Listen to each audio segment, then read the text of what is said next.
Marami pong mga fans ng Knicks ang nasiyahan sa ginawa ng kanilang kupunang desisyong kunin si Coach Mike Brown bilang kanilang susunod na head coach. Ang malaking issue kay Coach Tom Thibodeau ay yung hindi niya po paggamit ng bangko. Wala siyang tiwala. Mas binababad niya po ang kanyang mga starters. Kaya sa ngayon kahit na naging maganda naman ang kanilang kampanya, ang kanilang journey patungo sa NBA playoff, hindi po ng dalawang isip ang Knicks na siya'y sibakin kagad. Sa pagkakataong ito, ibang-iba po itong si Coach Mike Brown kumpara kay Coach Tom Thibodeau. Mayaman din po sa experience itong si Coach Mike Brown.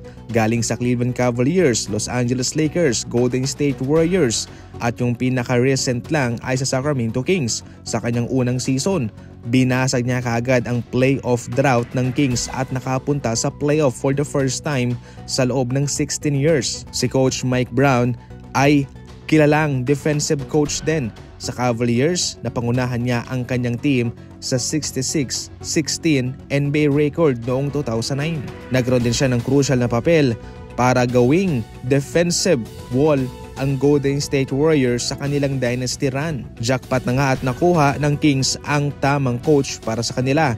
Sa Sacramento Kings mga idol gumamit lang naman ng up to 14 players itong si Coach Mike Brown sa isa sa kanilang mga laban. Consistent din po siya sa paggamit ng 10-man rotation sa kanyang kupunan at yun naman huy nagtagumpay.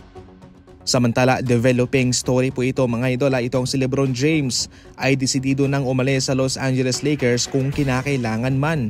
Nauna po nating naibalita na hindi niya gustong makasama na si Luka at maski man si Reeves. Hindi naman dito nagulat ang karamihan sapagkat kitang-kita naman sa ngayon na itong Los Angeles Lakers ay nagre-rebuild na, nakafocus kay Luka Doncic. Sa pagkakataong ito mga idol, ayon din po sa pinaka-latest na impormasyon, galing mismo ito kay Dave McMenamin, ang mismong NBA insider ng Los Angeles Lakers, ang Dallas Mavericks ay interesado rin pong makuha itong si LeBron. Ngunit ito hoy sa pamamagitan ng buyout, considering na itong si LeBron James ay kaka-exercise lamang ng kanyang $52.6 million na player option sa Lakers. Kaya sa puntong ito ay kung kinakailangan talaga ay tanggap rin po ng Mavericks na kunin siya. At ito ho'y sa pamamagitan ng buyout, hindi po sila magti-trade para makuha siya. Sa puntong ito, kung ito'y matutuloy man, ay sasamahan ulit ni LeBron James sa pagkakataong ito. Yan si Anthony Davis at si Kyrie Irving.